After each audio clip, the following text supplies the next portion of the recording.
अभी तक हम लोग कथा में श्रवण कर रहे थे कि राजा बलि ने जब इंद्र में अपना राज्य स्थापित कर लिया तो जो देवराज इंद्र और सभी देवता थे वह श्रीहीन हो गए और दर दर भटकने लगे।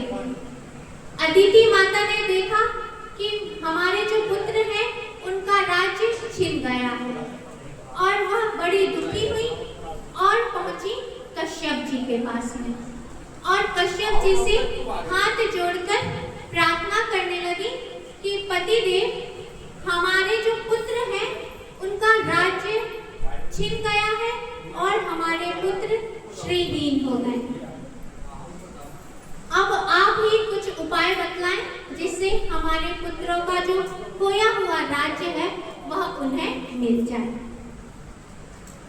कश्यप जी ने अदिति जी को पयोव्रत का अनुष्ठान बतलाया। अदिति माता ने पयोव्रत का अनुष्ठान किया और जैसे ही व्रत पूर्ण हुआ तब भगवान वहां पर प्रकट हुए। भगवान ने कहा कि हम आपके व्रत से प्रसन्न हैं, आप क्या चाहती हैं?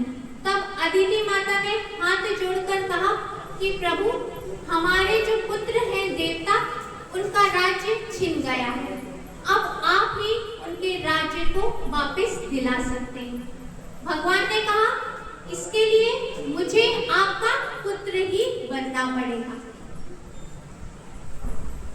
और इतना कहकर भगवान वहां से अंतरित हो गए।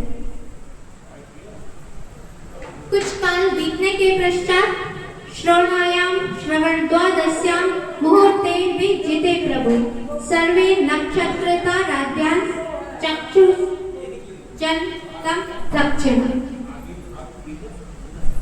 भाद्र मास आया, शुक्ल पक्ष आया, द्वादशी तिथि आई, उसी अभिजित मुहूर्त आया और उसी अभिजित मुहूर्त में भगवान अदिति के सामने प्रकट हुए और जैसे ही अदिति के सामने भगवान प्रकट हुए तब भगवान के 4 हाथ थे। चारों हाथों में भगवान ने शंख, चक्र, गदा, पद्म आदि धारण किए हुए थे, पीतांबर पहने हुए थे, मोर का मुकुट था और देखते ही देखते अदिति और कश्यप जी के भगवान वामन के रूप में परिणित हो गए। जैसे ही भगवान वामन के रूप में परिणित हुए तम वटं वामनं दृष्टा मोदमाना महर्षिया कर्माणि कारयामासु पुरस्कृत्य प्रजापतिं। जैसे ही भगवान वामन के रूप में परिणित हुए तो जितने भी ऋषि महर्षि थे वह सभी वहां पर उपस्थित हुए। कश्यप जी ने अपने पुत्र का जातकर्म संस्कार करवाया और फिर सभी ने उनको अपने योग्य वस्तुएं प्रदान की। स्वयं गायत्री सावित्री ने उन्हें गायत्री मंत्र प्रदान किया। बृहस्पति जी ने यज्ञोपवीत दिया। कश्यप जी ने मेखला प्रदान की, चंद्रमा ने दंड दिया और ब्रह्मा जी ने कमंडलू दिया और जो कुबेर जी हैं उन्होंने भिक्षा पात्र प्रदान किया। इतने में और जो माता अदिति थी उन्होंने कटी वस्त्र प्रदान किया। सरस्वती जी ने रुद्राक्ष की माला प्रदान की, लेकिन इतने में भी वामन भगवान को संतुष्टि नहीं हुई। वामन भगवान ने कहा कि मुझे और चाहिए। तब सभी देवताओं ने कहा कि यदि आप और चाहते हैं तो आप जाइए राजा बलि के पास में, क्योंकि इस समय वह यज्ञ कर रहे हैं और ब्राह्मणों को उनकी मुंह मांगी चीजें दान में दे रहे हैं। इसलिए आप अब जाइए राजा बलि के पास में। अब वामन भगवान पहुंचे राजा बलि के यज्ञशाला में। जैसे ही राजा बलि ने देखा कि छोटा सा बालक, ब्राह्मण बालक मेरे यज्ञशाला में आया है, तब उन्हें इतनी प्रसन्नता हुई, उन्हें ऐसा लगा कि मैं इस बालक को क्या क्या दे दूं। उन्हें ऐसा अंदर से लगा कि यदि यह मुझे अपने आप को भी मांगेंगे तो मैं इन्हें स्वतः ही अपने आप को तक दे दूंगा। और फिर राजा बलि ने वामन भगवान का पूजन अर्चन किया, उन्हें एक श्रेष्ठ आसन प्रदान किया और फिर हाथ जोड़कर कहा, स्वागतम ते नमस्तुभ्यं ब्रह्मन् किंकरवामते। राजा बलि ने कहा, ब्राह्मण देवता आपका स्वागत है। अब आप बतलाइए कि मैं आपको क्या दान दूं, आप मुझसे क्या चाहते हैं। यदि आप मुझसे धन चाहते हैं, गांव चाहते हैं, उत्तम वस्त्र चाहते हैं, नगर चाहते हैं, यदि आपको विवाह की आकांक्षा है तो ब्राह्मण यदि कन्या चाहिए तो वह भी मैं आपको दान करूंगा। आप बतलाइए कि मैं आपको क्या दूंगा। वामन भगवान ने कहा कि मैं संतोषी ब्राह्मण हूँ, मुझे केवल पदानि त्रीणि देतेन्द्र संवितानि पदम्। भगवान ने कहा कि राजन, मैं संतोषी ब्राह्मण हूँ, मुझे केवल 3 पग भूमि चाहिए। राजा बलि ने कहा कि 3 पग भूमि? तब उन्होंने वामन भगवान ने कहा कि हाँ, मुझे केवल 3 पग भूमि ही चाहिए, उसी में मेरा काम हो जाएगा। और फिर वामन भगवान ने कहा कि राजन, आपका जो परिवार है उसमें बड़े बड़े प्रहलाद जी हुए हैं, भगवान के बड़े भक्त हुए हैं, हिरण्याक्ष, हिरण्यकश्यपु आदि बड़े बड़े योद्धा हुए हैं। आप मुझे तो केवल 3 पग भूमि ही दीजिए। राजा बलि ने कहा कि ब्राह्मण, आप तो बात बड़े विद्वानों की सी करते हैं, लेकिन आपकी यह जो बुद्धि है यह छोटे बालक के समान है। आप और मैं त्रिलोकी का स्वामी हूँ, तीनों लोक मेरे अधीन हैं। आप मुझसे द्वीप के द्वीप मांग लीजिए तो वह मैं आपको दे दूंगा, लेकिन आप केवल मुझसे 3 पग भूमि मांग रहे हैं। वामन भगवान ने कहा कि राजन, धन उतना ही संग्रह करना चाहिए जितने की आवश्यकता हो, अधिक धन का संचय नहीं करना चाहिए, और मेरा कार्य केवल 3 पग भूमि से ही हो जाएगा। राजा बलि ने कहा कि ठीक है, मैं आपको 3 पग भूमि देता। तब भगवान ने कहा कि राजन, तो फिर आप संकल्प कीजिए। और जैसे ही भगवान ने जल हाथ में उठाया कमंडल, तब वहां पर शुक्राचार्य जी पहुंच गए। शुक्राचार्य जी ने देखा कि यह जो मेरा शिष्य है बलि, यह समझ नहीं पा रहा है कि यह कौन है। यह वामन, जिसको यह वामन समझ रहा है, यह कोई वामन नहीं है। फिर शुक्राचार्य जी ने राजा बलि से कहा, ऐसा विरोचने साक्षात भगवान विष्णुरव्यय। राजा बलि से शुक्राचार्य जी ने कहा कि यह कोई वामन नहीं है, यह तो भगवान विष्णु है।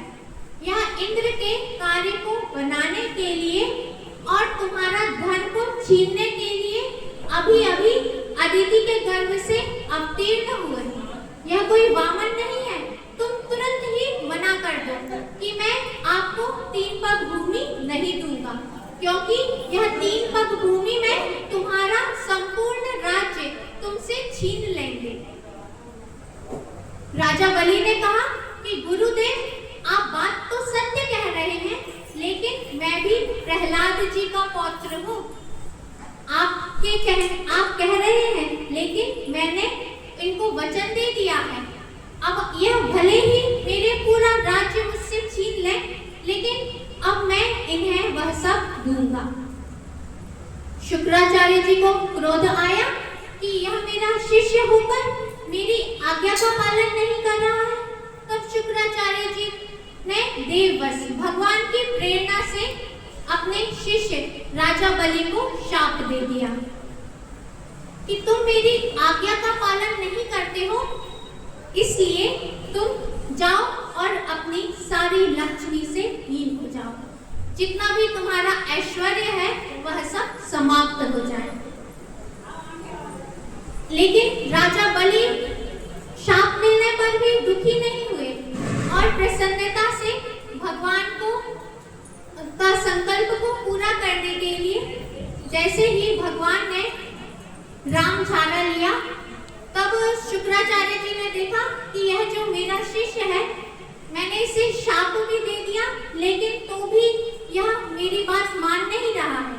क्योंकि जो शुक्राचार्य जी हैं उन्हें शिष्य वत्सल कहा जाता है। वह कभी भी अपने शिष्य का बुरा नहीं देख सकते। उन्होंने सोचा कि अब क्या किया जाए।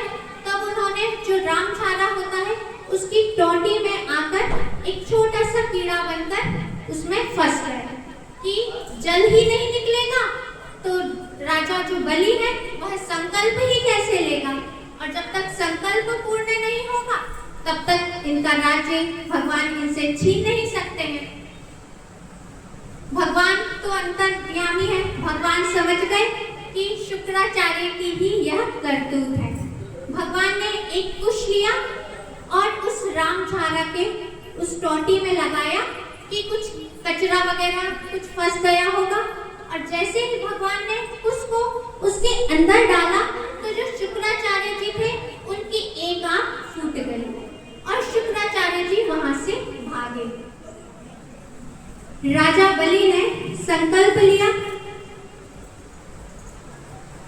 और फिर जैसे ही संकल्प पूर्ण किया तो जो वामन भगवान थे वह सबके देखते ही देखते त्रिविक्रम बन गए। भगवान ने अपना विशाल रूप धारण कर लिया और जितनी भी दिशाएं थी, जितना भी लोग थे, उन सबको अपने अंदर आवृत कर लिया कि जितने भी लोग हैं, जितनी भी सृष्टि है, वह सब भगवान के ही अंदर दिखलाई देने लगे।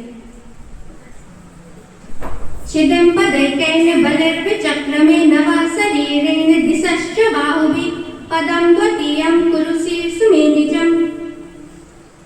भगवान ने एक पग में संपूर्ण पृथ्वी को नाप लिया, अपनी बाहुओं से दिशाओं को घेर लिया, और दूसरे पग से जैसे ही अपना दूसरा पग उठाया स्वर्गलोक को नापने के लिए, तो ब्रह्मा जी ने देखा कि भगवान ने अपने चरण को उठाया है, तो ब्रह्मा जी ने जल्दी से जल लिया और अपने कमंडलू में भगवान के चरण को धोकर रख लिया, और जो कमंडलू में जो भगवान का चरणों तक था वही गंगा जी के रूप में परिणत हो गया, जो तीनों लोगों को पवित्र करने वाला है। और भगवान ने अपने दूसरे पैर से संपूर्ण स्वर्गलोक को नाप लिया, और भगवान ने राजा बलि से कहा कि राजा बलि, अब मैं तीसरा पग कहाँ रखूं, क्योंकि आपने 3 पग भूमि का संकल्प लिया है, अभी तो 2 ही पग मैंने नापा है। क्योंकि यदि तुम संकल्प को पूरा नहीं करोगे तो तुम्हें नरक में जाना पड़ेगा। और जो बलि के जितने भी सैनिक थे उन्होंने देखा कि यह जो वामन था यह भगवान त्रिविक्रम बनकर और हमारे राजा की संपूर्ण राज्य को हमारे छीन लिया है। तब सभी सैनिक जितने भी दैत्य थे वह सब लड़ने के लिए तैयार हो गए। तब गरुड़ जी ने राजा बलि को वरुण पास में बांध दिया। राजा बलि वरुण पास में बंधे हुए थे और हाथ जोड़कर भगवान से कहने लगे कि भगवान, अभी आपने मेरा राज्य नापा है, अभी जिसका राज्य है मैं बलि, मैं अभी शेष हूँ। मैंने 3 पग भूमि का संकल्प लिया है, उसे मैं अवश्य पूर्ण करूंगा। अभी और आप यह जो तीसरा पग है यह मेरे शीश के ऊपर रखिए। पदम तृतीयम कुरु शीर्ष मेनिजम। भगवान, आप अपना तीसरा पग मेरे शीश के ऊपर रखिए, क्योंकि जो दानदाता होता है, जो देने वाला होता है, वह सबसे बड़ा होता है।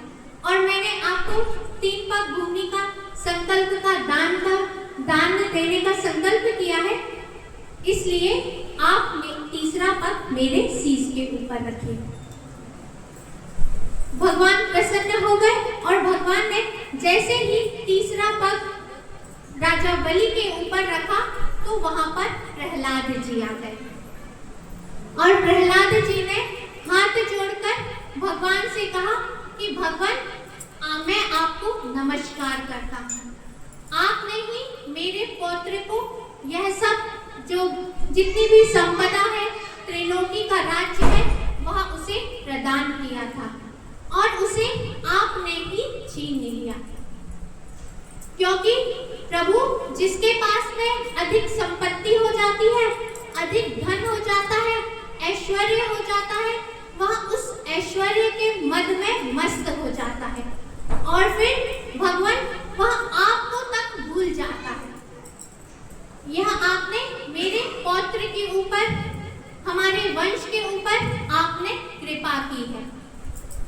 फिर जो राजा बलि थे, उनकी पत्नी वृंदावली आई, उन्होंने भी भगवान से प्रार्थना की और फिर जैसे राजा बलि ने कहा कि भगवान मेरे, और फिर वहां पर ब्रह्मा जी आ गए। ब्रह्मा जी ने कहा कि प्रभु, आप राजा बलि तो सहर्ष प्रसन्नता से आपको सभी कुछ अपना दान कर रहे हैं, फिर आप उन्हें वरुण पास में क्यों बांध कर रखा है? जैसे ही ब्रह्मा जी ने ऐसा कहा तब भगवान ने कहा कि ब्रह्मा जी, जो मेरा भक्त होता है, जिस पर मैं प्रसन्न होता हूँ, उसका मैं संपूर्ण राज्य, संपूर्ण धन को मैं उससे छीन लेता हूँ और फिर उसे मैं अपने आप को ही दे देता हूँ। इतना कहते ही भगवान ने का जो वरुण पास था, वह राजा बलि का जो वरुण पास था वह ढीला हो गया और राजा बलि उससे मुक्त हो गए। फिर भगवान ने कहा कि राजन, अब आप जाइए सुतल लोक में और वहां पर राज्य कीजिए, क्योंकि सुतल लोक का जो राज्य है उसके लिए देवता भी लालायित रहते हैं। आप वहां पर जाइए और मैं भी आपको वहीं पर नित्य दर्शन दूंगा। आप जहां पर भी देखेंगे मैं आपको गदा लिए वहीं पर ही दिखलाई दूंगा और आपकी सभी ओर से आपकी रक्षा करूंगा। मैं आपका द्वारपाल बन जाऊंगा। जैसे ही भगवान ने यह आशीर्वाद दिया तो जो प्रहलाद जी थे वह उन्होंने भगवान से हाथ जोड़कर कहा, भगवान,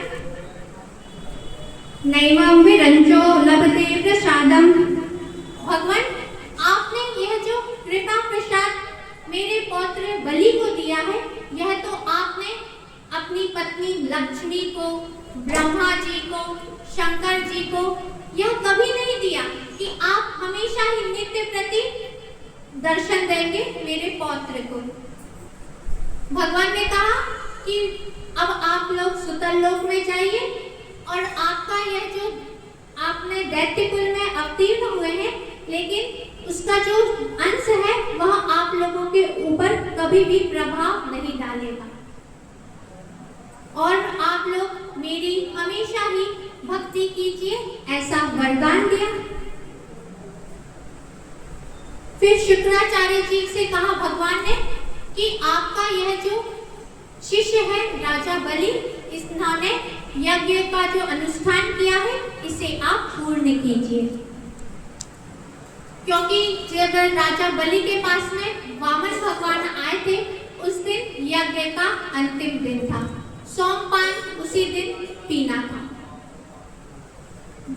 तब शुक्राचार्य जी ने कहा कि भगवान जो भी कर्म किया जाता है वह उसमें यदि कोई त्रुटि रह जाए, कोई कमी रह जाए, तो यदि आपके नाम का कीर्तन कर लिया जाए तो जितनी भी त्रुटि है, जितनी भी कमियां हैं, वह सब पूर्ण हो जाती हैं।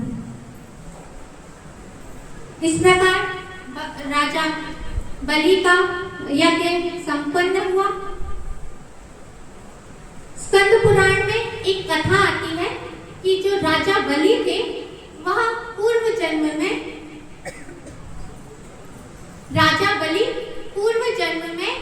एक प्रसिद्ध जुआरी थे। एक दिन उन्होंने बहुत सा धन एकत्रित किया और बहुत सी भोग सामग्री ली, फूल आदि लेकर एक वैश्या के पास में जाने लगे और रास्ते में जा रहे थे, तब उनका पैर एक पत्थर पर पड़ा और वह गिर पड़े। तो जो भोग सामग्री लेकर जा रहे थे वह उनके हाथ से गिरी और वहीं पर एक शिवलिंग था, उसके ऊपर चढ़ गई और जो जुआरी था उसकी मृत्यु हो गई। अब उसे लेने के लिए यम के दूत आए, उसे यमराज के पास में लेकर गए। यमराज ने कहा कि तुम बड़े ही पापी हो, अब तुम्हें नरक की बड़ी बड़ी यातनाएं दी जाएंगी जिससे तुम शुद्ध हो जाओगे। जुआरी ने कहा कि आप मेरे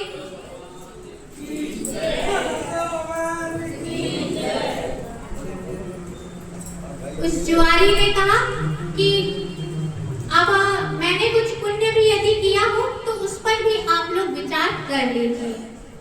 चित्रगुप्त ने कहा कि तुमने मरते समय एक पुण्य कर्म किया है कि तुमने पूजन सामग्री को भगवान शंकर के ऊपर समर्पित किया है, बस तुम्हारा एक ही पुण्य है।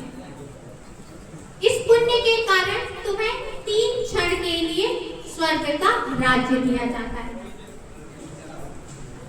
तब उस जुआरी ने कहा कि मैं पहले अपने पुण्य का फल भोगना चाहता हूं। और फिर सभी यम के दूत पहुंचे इंद्रलोक में और उस जुआरी को कहा कि अब यह 3 क्षण के लिए इस इंद्र पर राज्य करेगा। जैसे ही इंद्र ने अपना स्थान उस जुआरी को दिया, उसने देखा कि अब मेरे पास केवल 3 क्षण ही है, इतने में मैं जो कुछ भी पुण्य कर सकता हूँ वह सब मैं कर दूंगा। तब उसने ऐरावत हाथी को अगस्त ऋषि को दान कर दिया और जो कल्प वृक्ष था उसे भी, जितने भी ऋषि महर्षि थे उन्हें चिंतामणि पत्थर के जितने भी रत्न आभूषण थे वह सब दान कर दिए और दान करते गया, उतने में 3 क्षण समाप्त हो गए। अब इंद्र आया और इंद्र ने देखा कि जितना भी ऐश्वर्य था, जितना भी सामग्री थी, वह स्वर्गलोक में सब समाप्त हो चुकी है, सब समाप्त हो चुकी है। तब इंद्र ने कहा कि यमराज, आपने यह जुआरी को मेरा इंद्रलोक देकर बड़ा ही गलत कार्य किया है। इसने मेरा पूरा इंद्रलोक को ही खाली कर दिया है और जितना भी रत्न आदि जितनी भी चीजें थी वह सब दान कर दी है। यमराज ने कहा कि इंद्र, आप अपने ऐश्वर्य में इतने मस्त हैं कि आपको यह ज्ञात ही नहीं है कि इसने आपसे 100 गुना ज्यादा पुण्य कर लिया है। अब आप सभी ऋषियों को से याचना कीजिए, उन्हें धन दीजिए और अपनी संपूर्ण सामग्रियों को प्राप्त कीजिए। और वही जुआरी बिना नरक भोगे राजा बलि के रूप में जन्म लिया। बोलिए भक्तवत्सल भगवान की जय।